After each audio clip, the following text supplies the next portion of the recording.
Taurus, kamusta po kayo?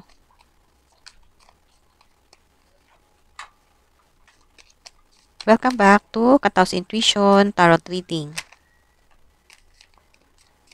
Sili po tayo ng mga kaganapan at pagbabago sa huling 2 linggo ng September.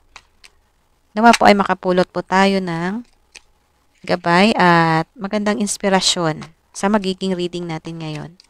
General reading po ito, kaya hindi po ito resonate sa lahat ng Taurus. Kung ngayon ka lang po nakapagbisita sa aking channel, ay huwag po kalimutan na mag-like at mag-subscribe. At kung nais mo po na ma-update ka tuwing may bago po akong upload na video para sa mga Taurus, ay pindutin nyo na lamang po ang notification bell. Maraming salamat po sa inyong suporta. Taurus. Itong unang tarot cards po natin ay nagpapakita po ito na mayroon pong new beginning sa inyong buhay. Or, ito pa ay nagpapakita po ng sitwasyon na tungkol po sa mga Taurus na may bagong simula. Bagong simula ng trabaho, career, mga source of income, kung anong klase man pong source of income po iyan. Bagong simula at bagong blessing na magbibigay po sa inyo ng happiness, contentment sa buhay at stability rin pagdating po sa inyong finances.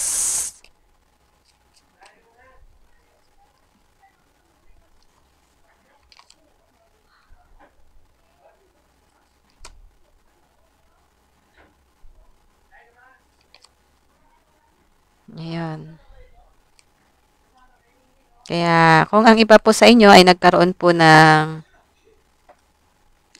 delay sa inyong mga example, sa inyong pag-a-apply ng trabaho, or delays sa inyong pag-abot sa inyong mga goals, ay kasama po yan sa proseso. At ito po, nagpapakita na po ng meron ng pagbabagong movement.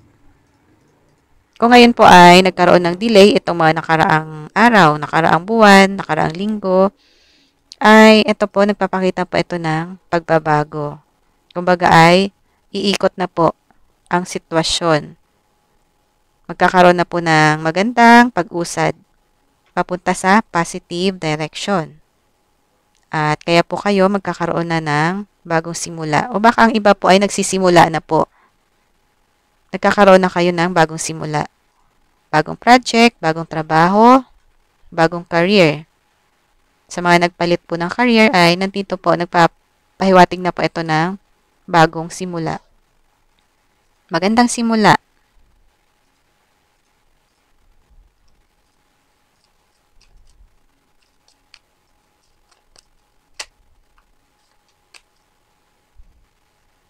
Okay.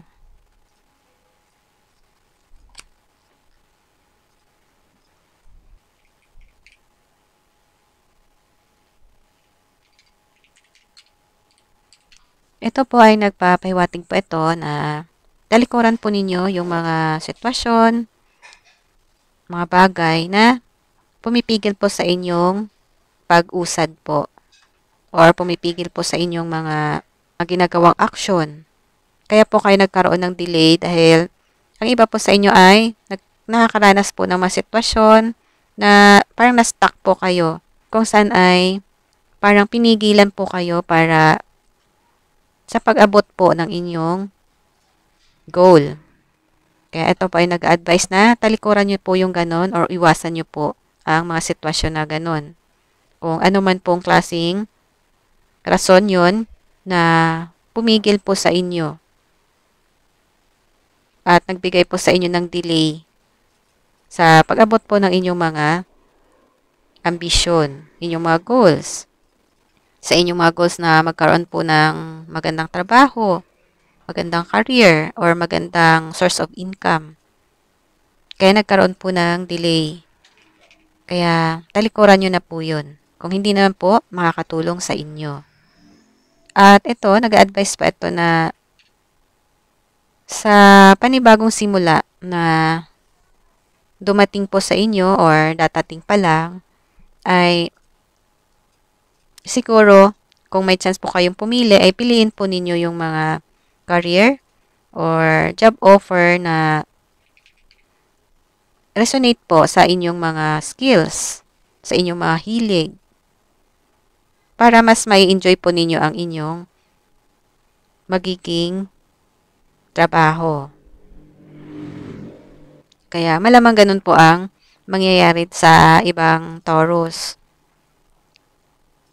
Kaya nagkaroon din po siguro ng delay dahil may iniintay po kayo na magagandang offer na talagang nagugustuhan po ninyo. Lalong-lalo na pagdating po sa inyong mga sweldo, pwedeng ganun po. Inintay pa ninyo yung magandang offer na magandang sahod or nag-iintay pa kayo or naghanap pa kayo ng magandang kumpanya. At ito pa ay nagpapakita po ito na i-enjoy po ninyo yung magiging susunod po ninyong trabaho.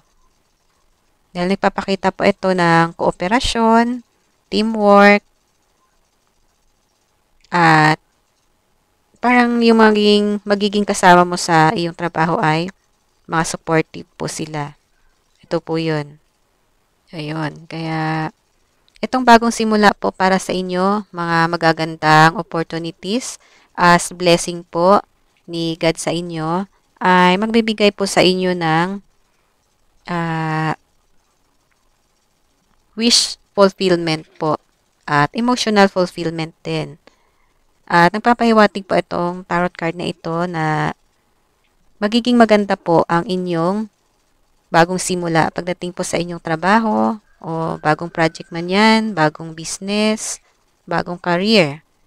At kung ano man po ang iyong pagsisikapan, ay aanihin mo rin po ang magandang reward at kasaganaan po ng iyong gagawing hard work. Itong King of Pentacles po, ay example po, wala ka pang napipili na bagong career, ay nagpapahiwatig po ito na itong Ten of Pentacles po ay nagsasuggest na pwedeng ang iba sa inyo or ikaw ay meron kang talent pagdating po sa business, sa banking, or sa finance. Dahil tungkol po ito sa mga kaperahan po. Ayan.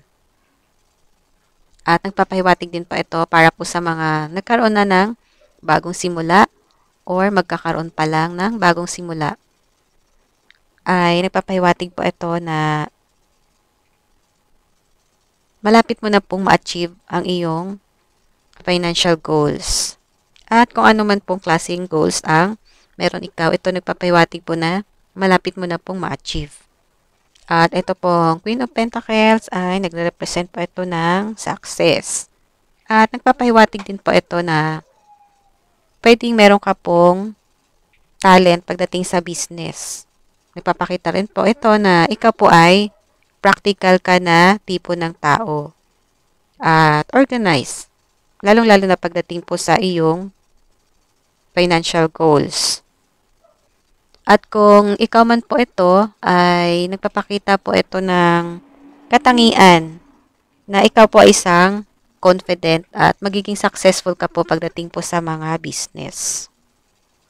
Ito po, magkakaroon ka ng stability at security pagdating po sa kaperahan dahil po sa iyong kagalingan sa business. Kaya kung ang iyong magiging bagong simula ay tungkol po sa pagkakaroon ng bagong business, ay nagpapahiwatig po ito na magiging successful ka po. Magkakaroon ka po ng stability pagdating po sa finances po. Ito po ang mga magagandang pagbabago na mangyayari po para po sa ibang Taurus ngayong huling mga linggo ng September. Or ito po ay pwedeng magandang balita po para sa mga naghihintay po ng magagandang opportunities. Ito na po yun. Bagong trabaho, bagong career, bagong project, bagong business opportunity. At blessing din po ito. At ito po, magiging successful po kayo. Kung nagkaroon po kayo ng delay sa inyong mga pangarap sa buhay o sa pag-abot ng inyong mga pangarap sa buhay, ay magkakaroon na po ng magandang pagbabago. Pagbabago into positive, papunta po sa success. At kung ano man po ang inyong mga pagsusumikapan na mga goals po ninyo, ay magbibigay po yan sa inyo ng blessing at yun nga po, aanihin po ninyo ang magandang reward ng inyong magiging hard work. Maganda rin po ang inyong reading. At para magkaroon po ng magandang pagbabago sa inyong mga sitwasyon, matapos na po yung mga delays na nangyayari, ay talikuran po ninyo yung mga bagay o sitwasyon o mga tao man yan na pumipigil kung bakit nagkaroon po ng delay sa inyong pag-abot sa inyong mga ambisyon. Kung bakit ngayon lang po kayo magkakaroon ng bagong simula, bagong chapter ng inyong buhay. Talikuran po ninyo yon kung hindi naman po nakakatulong. So, yon. Taurus, kung nagustuhan po ninyo itong ating basa ngayon, ay huwag niyo pong kalimutan na mag-like at mag-subscribe. Nawa po ay nakapulot po kayo ng magandang gabay at inspirasyon dito po sa ating reading ngayon. Maraming salamat po. Bye-bye. Thank you.